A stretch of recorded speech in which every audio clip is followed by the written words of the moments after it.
let's stop talking about Trump. We talk about him too much.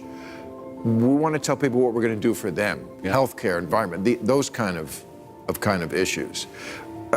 For example, I've seen you on TV a lot in the last couple of years. I know everything you know, or that you tell us, about the Russian situation. I don't have a clue what you think about healthcare. I've never heard it. Yeah. I don't know whether you're for Medicare for all, or improve Obamacare, or get a chicken. I don't know what. Well, we know that this whole smear on Joe Biden comes from the Kremlin. That's been clear for well over a year now, that they've been pushing this false narrative about the vice president and his son. So just a few days ago, we showed you Bill Maher absolutely tearing into Adam Schiff for his massive hypocrisy and the shockwaves it sent through the already struggling Democrats, creating a political uproar that felt impossible to ignore. Now get ready, because this is part 2, a deeper look into Schiff's constant double standards and his full-blown case of Trump derangement syndrome that keeps spiraling into something even more dramatic every time his name surfaces. And if you still haven't tapped that subscribe button, now's the perfect moment before you miss another round of these chaotic political meltdowns, especially wild moments tied to the office of legal opinion that continue to stun everyone watching. I was always of the opinion, number one, that the Office of Legal Counsel opinion that you can't indict a sitting president was wrong. Oh, good. That, in fact, you can indict a sitting president. I think there are prudential reasons not to try someone who's the President of the United States, but particularly when there's any risk of the statute of limitations running, if the President commits a crime, they should be indicted, and you should stay prosecution. So, but frankly, I had no expectation that that would be the course Mueller would take, even if the evidence supported it, because he is fundamentally conservative, and I don't mean left-right conservative, but he was going to follow the established policy. He was not going to make new ground. So I didn't think it was realistic to expect that he would indict the president. And those that did, I think, were unrealistic in their expectations. I want you to really notice how Adam Schiff practically recited poetry about indicting President Trump during his first 4 years, turning simple criticism into a full-blown fixation that took over his entire political identity. Sure, Schiff is a Democrat, so of course he cheers for Biden and reacts dramatically anytime Trump so much as exists. But is that truly what this country needs right now? Leaders who treat loyalty to their party like a sacred ritual and ignore the problems in their own backyard while pretending they're fighting for justice. America is already hanging by a thread, and the last thing we need is more political actors who fan the flames of division while claiming they're protecting the nation, because for people like Schiff, accountability magically ends the moment it crosses party lines, and all that really matters is keeping power no matter the cost. You're probably wondering where this is going, which is a fair question, so watch this clip and I'll return with my thoughts right after. But this was our big gun. Now it just looks like you're stalking him. I think in the eyes of the people who don't follow it that closely, which is most of the country, here's the thing about Bob Mueller. He's like the last person, maybe the last thing in America that left and right agreed on. Left and right basically agreed. This is a guy of honor. This is an honest guy. This is an honest broker. Whatever he says goes. Americans are not into details. Don't read it to me, Bob. Just give me a thumbs up, a thumbs down. The fact that he was like, if you couldn't impeach before, how are you going to impeach after? Did you catch Bill Maher calling Adam Schiff a Trump stalker? Because that's exactly what he acted like during those years, chasing impeachment with an intensity that ignored facts, logic, and even basic caution as he pushed forward no matter what stood in his way. Schiff was desperately committed to taking Trump down, even while promoting the Russia collusion narrative as if it were absolute truth, despite the fact that Robert Mueller, the very special counsel leading the investigation, found no solid evidence, no crucial link, and no explosive discovery to justify the frenzy Schiff stirred up on television night after night. Yet he kept going, obsessive and almost thrilled by the spotlight, focusing more on headlines and political fame than on the truth itself. And when someone gets that wrapped up in a mission, due process becomes nothing more than an obstacle standing between them and the story they want to tell. Bill Maher started exposing Schiff's hypocrisy clearly, but believe me, there's still even more to uncover. Here's the awful dilemma that we face. If we don't impeach him, that sends a message that this kind of conduct, this obstruction of justice, this kind of willing use of the help of a foreign adversary, all the lies and cover-up, that this is non-impeachable. At the same time, if we do impeach him, and he is acquitted as he would likely be acquitted, then the message is those are not impeachable offenses. At the end of the day, Bill, there's only one way to deal with this problem, whether we impeach him or not, and that is to vote his ass out of office.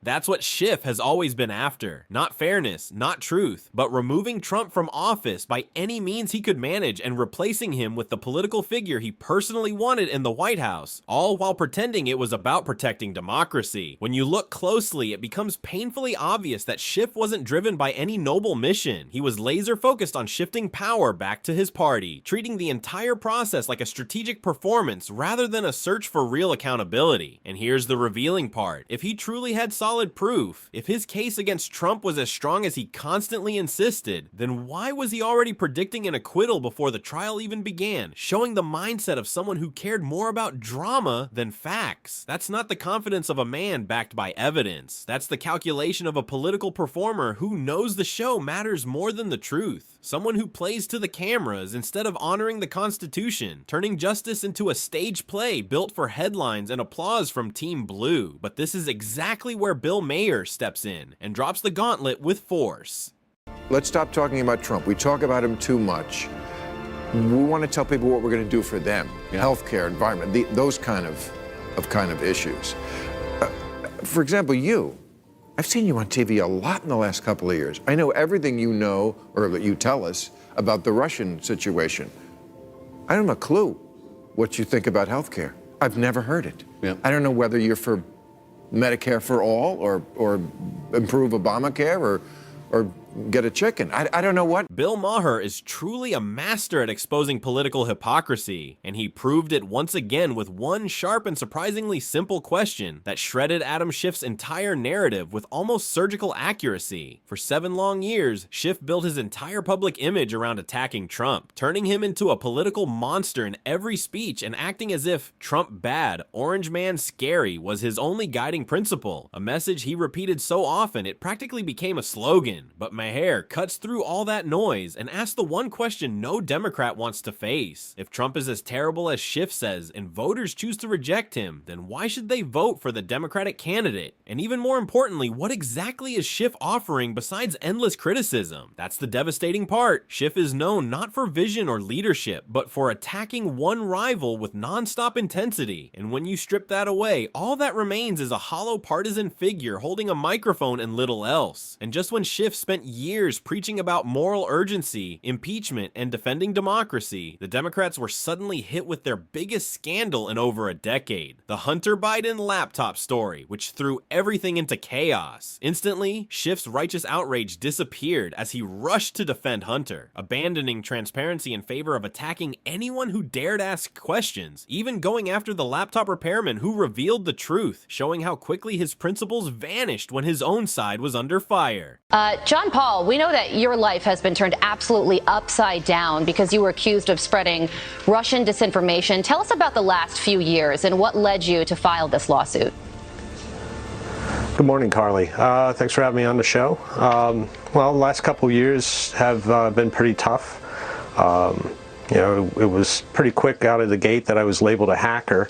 And then after Adam Schiff and 51 intelligence experts decided to pen a letter and tell the rest of the American people I was a Russian asset, things have kind of gone downhill from there. I've got to give credit to John Paul Mac Isaac, because even while being dragged through the mud, he still managed to keep a sense of humor, famously referring to Adam Schiff as Adam Schiff. And honestly, the name fits perfectly, because Schiff didn't just stretch the truth, he twisted it and reshaped it to fit whatever political story he wanted to push. In any real democracy, someone like John Paul, who had the courage to come forward and reveal what was on Hunter Biden's now infamous laptop, should have been praised, protected and treated as a whistleblower shining a light on serious concerns. But that's not how things worked in the political world Schiff was shaping. Instead of investigating the facts, Schiff went on national television and painted John Paul as some sort of Russian asset with no evidence at all, launching a character attack that the media quickly followed, turning an ordinary repairman into a villain simply because he exposed the wrong person at the wrong time. It was a targeted smear campaign designed to bury the truth, and Schiff led the charge with absolute confidence,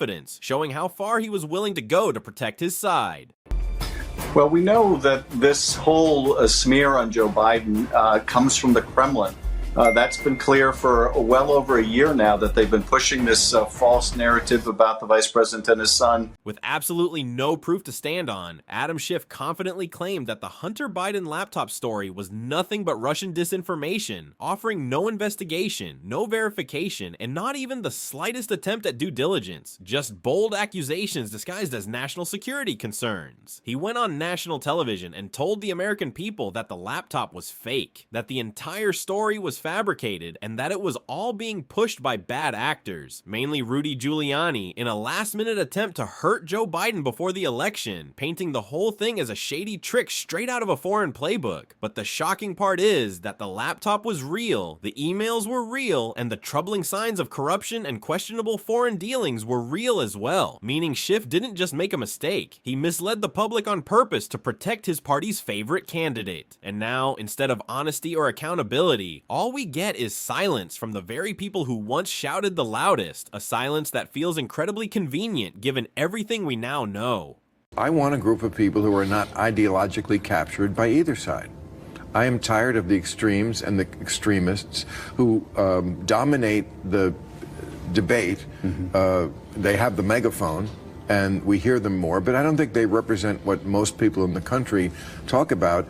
I think almost any issue you could actually come up with a reasonable middle ground. Just like Bill Maher, so many people are tired of politicians like Adam Schiff, leaders who seem trapped in ideology, inconsistent in their morals, and loyal to their party long before they're loyal to the country, twisting every issue through a partisan filter that blinds them to the problems on their own side. If Donald Trump so much as steps out of line, they react with extreme outrage. But if Joe Biden's son gets caught in a major scandal, suddenly it's all dismissed as Russian disinformation or some wild conspiracy theory, revealing a level of hypocrisy that leaves the country frustrated and exhausted. It's not about truth, justice, or integrity for these political figures. It's about defending their team at any cost, even if that means dragging the country into deeper division and confusion, turning public service into a rivalry instead of a responsibility. These aren't leaders focused on unity. They're partisan operators playing a risky game, and if we don't start calling them out and refusing to let them keep steering the nation toward chaos, they'll keep pulling us further down a path filled with conflict and decay.